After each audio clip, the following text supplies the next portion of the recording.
Good evening everyone, this is MIS। आज हम फिर से निफ्टी 50 को देखेंगे और साथ में ही आपको एक लास्ट में एक ऐसा ट्रेड के बारे में बताएंगे जिससे कि आप थोड़ी बहुत अर्निंग कर सकते हैं अगर आप मेरे बताए के अकॉर्डिंग चलेंगे तो। जैसे कि हम जानते हैं कि निफ्टी 50 आज वैसा ही बिहेव किया जैसे हमने कल प्रिडिक्ट किया था कि मार्केट इस जोन को टच करेगा, करने की कोशिश करनी चाहिए उसको, क्योंकि ये एक इम्पोर्टेंट रेजिस्टेंस लेवल है। इस रेजिस्टेंस लेवल पर उसको अगर हम 2 घंटे पे देखते हैं तो अभी तक ऐसा कोई हम कैंडल का प्रेडिक्ट नहीं कर सकते कि कैंडल के अकॉर्डिंग इसने कोई बुलिश स्टार्ट कर सकता है, बेयरिश स्टार्ट कर सकता है। RSI भी बहुत स्ट्रांग है। अभी हम कोई भी एक रिवर्सल ट्रेड प्लान नहीं कर सकते यहाँ पे अनटिल अनलेस जब तक कि यहाँ पे मार्केट एक रिवर्सल साइन शो ना करे। 1 डे के टाइम फ्रेम पे भी बहुत इम्पोर्टेंट है। मार्केट अपने 200 EMA के आसपास है। यहाँ से हो सकता है कि मार्केट हमें एक दो कैंडल नीचे शो करे, क्योंकि जब भी मार्केट 200 EMA के आसपास आता है, जब भी मार्केट 200 EMA के आसपास आता है, मार्केट ट्राई करता है अपने आप को करेक्ट करने के लिए। यहाँ पे भी कुछ भी हो सकता है। एक तो बहुत अच्छा रेजिस्टेंस लेवल है, 200 EMA के पास है। और अगर हम छोटे टाइम फ्रेम 2 घंटे पे देखते हैं तो अपने रेजिस्टेंस लेवल पे इसने एक दो रेड कैंडल भी बनाई है। साथ में हमारा अगर 15 मिनट पे देखते हैं तो यहाँ पे अभी भी कोई भी इसने अपना एक लोअर लो को, एक हायर लो को ब्रेक डाउन नहीं किया है, जिसकी वजह से अभी हम यहाँ पे नहीं कह सकते हैं कि जैसे कि अगर मार्केट इस लोअर लो के नीचे जाके एक मार्केट इस पे नीचे क्लोजिंग दे, क्लोजिंग मतलब मार्केट की कैंडल को यहाँ पे क्लोज करे, फिर उसके बाद ये इस चेंज ऑफ कैरेक्टर करने के बाद फिर यहाँ पे ये लो बनाया है, तभी हम ये प्रेडिक्ट करेंगे कि हाँ मार्केट अभी डाउन ट्रेंड में थोड़े दिन चल सकता है। बट अभी निफ्टी को आप इस तरीके से देखिए कि मार्केट, जैसे कि मान लीजिए जैसे मार्केट ने अभी एक छोटा सा हमारा यहाँ पे भी डाउन ट्रेंड दिखाया, बट इसने किसी भी लोअर लो को नहीं तोड़ा है। यहाँ पे भी मार्केट ने, जैसे आपको मैं दिखाऊं, यहाँ पे इसने मार्केट ने एक टच करा, लोअर पार्ट को टच करा, बट इसने इसको ब्रेक डाउन नहीं किया। अगर मार्केट यहाँ पे कोई एक छोटी सी कैंडल बना देता, मान लो यहाँ पे एक मार्केट ऐसे कोई छोटी सी कैंडल बना देता, एक यहाँ पे ऐसे इस तरीके से कोई छोटी सी कैंडल बना देता, तब हम कहते हैं कि हाँ इसने अभी इसको ब्रेक डाउन करा, और फिर मार्केट ऊपर जाके इसी पोजीशन से रिट्रीव होके फिर यहाँ पे इसके नीचे क्लोज करता, तो चेंज ऑफ कैरेक्टर और ब्रेक ऑफ स्ट्रक्चर दोनों होता। बट यहाँ पे ऐसा कुछ नहीं है, तो अभी हम कोई प्लान नहीं करेंगे ऐसा। इन फ्यूचर, अब हम फ्यूचर की बात करते हैं मार्केट के। इस फ्यूचर निफ्टी 50 में क्या हो सकता है, अगर मार्केट यहां पर इसको ब्रेक डाउन करे, इसको ब्रेक डाउन करने के बाद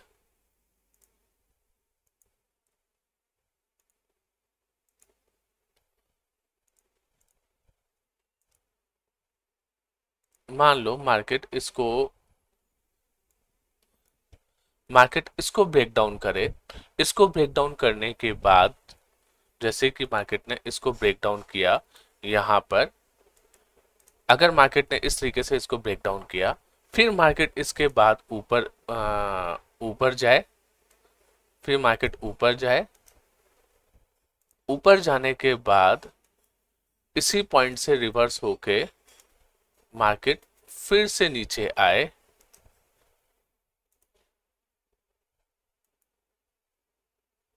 फिर से नीचे आए, ये हमारा चेंज ऑफ करेक्टर हो गया।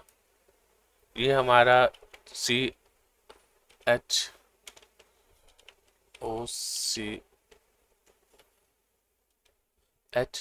ये हमारा चेंज ऑफ करेक्टर हो जाएगा।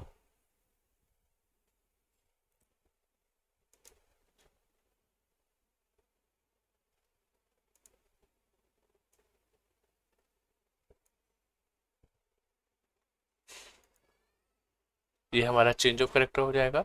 ये हमारा ब्रेक ऑफ स्ट्रक्चर हो जाएगा। ये हमारा ब्रेक ऑफ स्ट्रक्चर हो जाएगा। ये हमारा ब्रेक ऑफ स्ट्रक्चर हो जाएगा, इसको हम बॉस बोलेंगे। ये हमारा बॉस हो जाएगा, ब्रेक ऑफ स्ट्रक्चर हो जाएगा। इस केस में ही हम कोई रिवर्सल ट्रेड को प्लान करेंगे जब मार्केट हमारा यहाँ पे आके, हम कब एंट्री लेंगे, जब हमारा मार्केट यहाँ पे आके और फिर यहाँ जो हमारा क्या बोलते हैं, फेयर वैल्यू गैप बने, जिसकी वजह से हम फेयर वैल्यू गैप भी मैं आपको बताऊंगा कि किस तरीके से फेयर वैल्यू गैप बनते हैं। फिर हमारा फेयर वैल्यू गैप बने और मार्केट रिवर्स हो, यहां से ऐसे फिर रिवर्स हो उस फेयर वैल्यू गैप से, तब हम प्रेडिक्ट करते हैं कि मार्केट इस तरीके से चलेगा। अदरवाइज अभी हम कुछ ऐसा नहीं प्लान करेंगे कि मार्केट हमारा यहां से ही नीचे गिर जाएगा, रेजिस्टेंस पे आते ही नीचे गिर जाएगा, हम ऐसा कोई प्लान नहीं करेंगे। अब बात करते हैं हम एक आपको इंटरेस्टिंग स्टॉक बताएंगे जिसमें अभी कुछ हलचल चल रही है, और हो सकता है कि उसमें आपको थोड़ा बहुत एंट्री मिल जाए अच्छी, अगर आप बहुत अच्छे तरीके से प्लान करते हैं तो।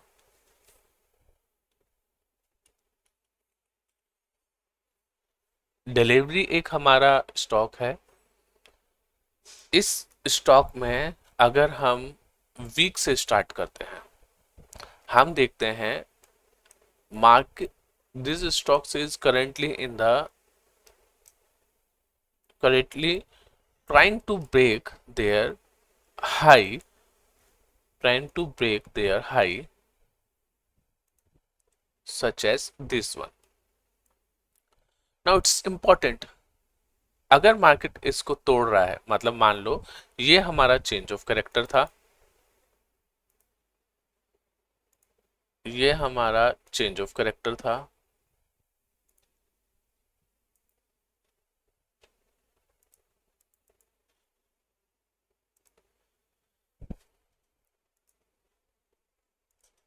हम इस पर चेंज ऑफ कैरेक्टर ड्रॉ करते हैं।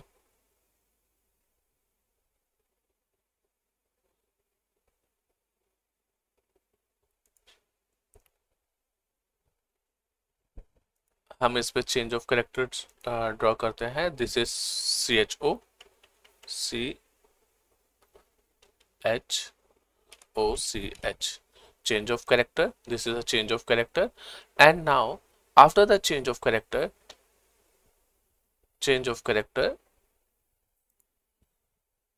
there is no right now boss structure.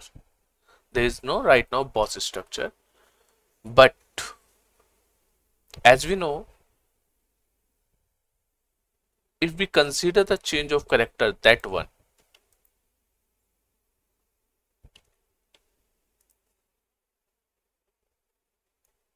consider the change of character, that one,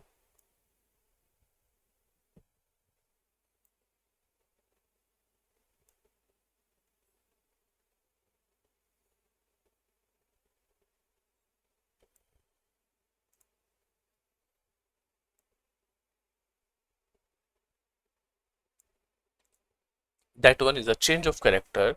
Then there is a boss structure. This is a boss structure.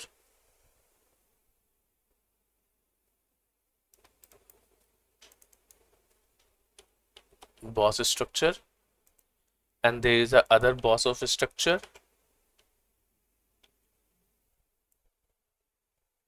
There is a other boss of structure. This is a boss of structure.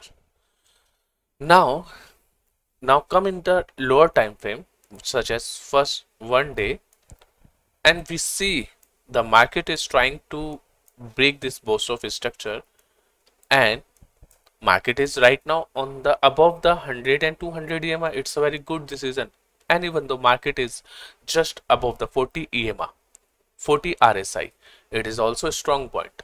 Now come on the 2 hours time frame to make a decision what should we do, क्या हमें क्या करना चाहिए इसमें और क्या नहीं करना चाहिए इसमें। अगर हम 2 घंटे के टाइम फ्रेम पे देखते हैं, RSI बहुत स्ट्रांग है, साथ में ही हम ये देखते हैं एक 2 घंटे के टाइम फ्रेम पे एक अच्छा डाउनफॉल मिलने के बाद 2 घंटे पे अब हम ड्रॉ करेंगे बॉस और change of character. Okay, now अगर हम यहां पर इसको चेंज ऑफ कैरेक्टर बोलते हैं, इसको चेंज ऑफ कैरेक्टर बोलते हैं, इसको चेंज ऑफ कैरेक्टर बोलते हैं, तो क्या ये हमारा ब्रेक ऑफ स्ट्रक्चर कंसीडर होगा? ये हमारा ब्रेक ऑफ स्ट्रक्चर कंसीडर होगा? नो, अभी इस तरीके से कोई ब्रेक ऑफ स्ट्रक्चर कंसीडर नहीं होगा। But there is no lower low. यहाँ पे आपने देखा ये लोअर लो था, फिर लोअर हाई बना, ये हमारा लोअर लो है,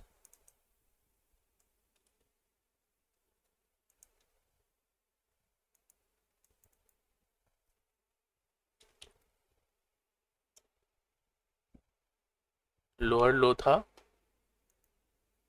ये हमारा लोअर लो है, फिर उसके बाद हमारा लोअर हाई बना, हायर लोअर हाई बना। अगर हम बात करते हैं ये, तो हमारा ये है lower high, lower high, lower high, ये हमारा लोअर हाई बना। अभी मार्केट क्या करेगा? मार्केट इस लोअर लोअर हाई को ना तोड़े और मार्केट यहां से फिर से हमारा ऊपर की तरफ मूव करे, हमें यहाँ पे एक अच्छा ट्रेड मिल सकता है। अब जैसे कि हम बात करते हैं, क्योंकि ये स्टॉक है, आप इसमें डायरेक्टली परचेज कर सकते हैं। इंडेक्स में मुझे समझ में आता है कि आप उसके फ्यूचर एंड ऑप्शन में करेंगे, ऑप्शन में करेंगे। मैं यहाँ पे ऑप्शन का नहीं बता रहा, यहाँ पे मैं डिलीवरी का डायरेक्ट बता रहा हूँ। डिलीवरी टाइप कीजिए और इसको जिस प्राइस पे मैं बोलता हूँ उस प्राइस पे अगर मिलता है वेल एंड गुड है, स्टॉप लॉस जरूर रखिए और कोशिश कीजिए कि आपको यहाँ पर यहाँ पर सही टाइम पे निकलने का आपको पता भी होना चाहिए। जैसे कि अब आप देख रहे हैं 15 मिनट के टाइम फ्रेम पर, अगर यहाँ पे अब सब कुछ जैसे कि हमारे हर एक टाइम फ्रेम पर change of character, boss, L lower low, lower high, higher low, सब कुछ चेंज हो जाता है। हर एक टाइम फ्रेम पे उसका एक अपना इंपॉर्टेंस होता है। यहाँ पे हम देखते हैं कि यहाँ पे चेंज ऑफ कैरेक्टर हमारा, अगर हम 2 आवर्स के अकॉर्डिंग चलते हैं, ओके कंसीडर द 2 आवर्स, यहाँ पे हमारा ब्रेक ऑफ स्ट्रक्चर हो गया है, यहाँ पे हमारा ब्रेक ऑफ स्ट्रक्चर हो गया है। अगर हम लोअर टाइम फ्रेम 15 मिनट के अकॉर्डिंग चलते हैं तो यहाँ पे ब्रेक ऑफ स्ट्रक्चर हो चुका है। यहाँ पर इस केस में अब हम क्या करेंगे, क्योंकि ये हमारा चेंज ऑफ कैरेक्टर था, ये हमारा चेंज ऑफ कैरेक्टर था, ये ब्रेक ऑफ स्ट्रक्चर बॉस हो चुका है। अभी यहाँ पर हम देखते हैं कि मार्केट हमें कहाँ पे एक अच्छी एंट्री दे सकता है। जैसे कि अब हम बात करते हैं फेयर वैल्यू गैप की, जो हम बात कर रहे थे कि हमें मार्केट कहाँ से एंट्री देता है। अगर मार्केट में हमें ये इस पॉइंट पे मिले, ये हमारा फेयर वैल्यू गैप है, जो कि अभी तक अगर आप इसमें बहुत ध्यान से देखेंगे, ये गैप ना तो किसी कैंडल के थ्रू कवर किया गया है। देखो यहाँ पे ये कैंडल था, उसके बाद यहां से शुरू हुआ, इस जो एक प्राइस बड़ा है इसको अभी तक दोबारा कवर नहीं किया गया है, तो इसको हम फेयर वैल्यू गैप बोलेंगे। यहाँ पे मार्केट जैसे कि हर जगह पे आप देखेंगे, अगर मार्केट जैसे इस कैंडल पे देखते हैं, ये कैंडल अगर यहां से यहां तक थी, तो इसमें आप देखेंगे, मैं आपको ड्रॉ करके दिखाता हूं। अगर इसमें अगर आप अभी जब फेयर वैल्यू देख रहे हैं, मैं और जूम थोड़ा करता हूं, अगर आप फेयर वैल्यू देख रहे हैं, इसको जस्ट इतना कंसीडर कीजिए, मान लो ये कैंडल नहीं बनी है, अगर ये देखते हैं तो ये फेयर वैल्यू गैप है, मगर फेयर वैल्यू गैप को इसने कवर किया। ओके, अगर हम फेयर वैल्यू गैप यहां पे देखते हैं, यहां पे देखते हैं, अगर हम फेयर वैल्यू गैप यहां पे देखते हैं, तो ये फेयर वैल्यू गैप है, this is fair value gap, this fair value gap, the market is reverse from the fair value gap, ये फेयर वैल्यू गैप इस तरीके से बना होगा और इस लाल कैंडल ने इस फेयर वैल्यू गैप को टच किया, क्योंकि फेयर वैल्यू गैप को टच करने के बाद फिर मार्केट ऊपर जाता है। अगर इसी तरीके से हमें यहाँ पर एक फेयर वैल्यू गैप का 50% अगर हम कंसीडर करते हैं, 50% फेयर वैल्यू का गैप का कंसीडर करते हैं, द प्राइस इज अराउंड 479, 479, 478, अगर हमें इस पे मिलता है ये, तो हम इसका एक इसको परचेज कर सकते हैं और हम सोच सकते हैं इसको अप टू दैट मार्क 500, हम इसको 500 तक होल्ड कर सकते हैं, ये हमें 500 तक हमारे लिए जाएगा।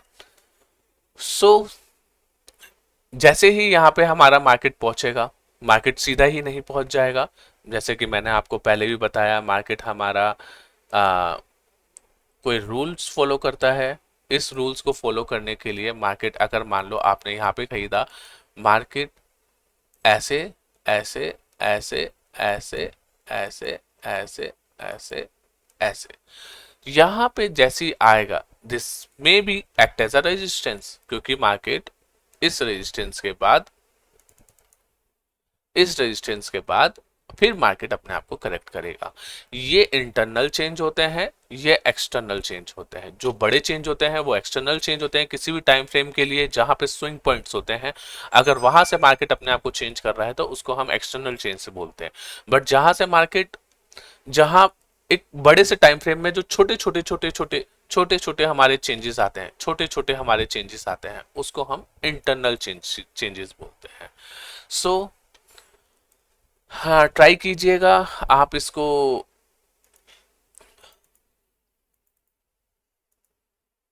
आप इसको ट्राई कीजिएगा कि आप इसको बाय करें। तकरीबन 470, 479, 479 to 470, 480, 480, and then stop loss should be, if you have the capability, then you can put the stop loss just 474, buy at 474 and stop loss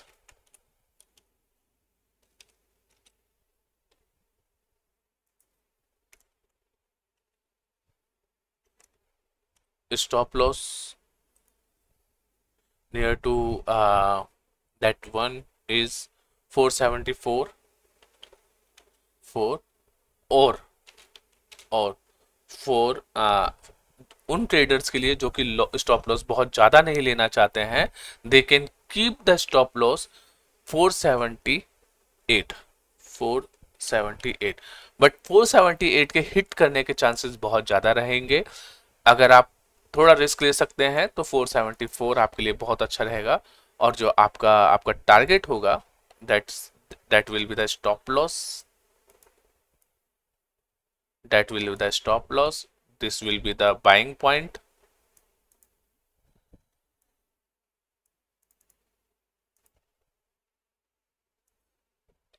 this will be the buying point, and this will be the target.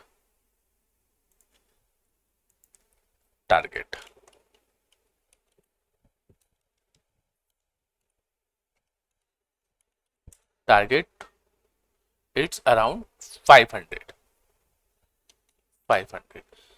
हाँ, 20 rupees पर stock, there is a good, I think ये बहुत अच्छा एक आपके लिए वो रह सकता है स्टॉक।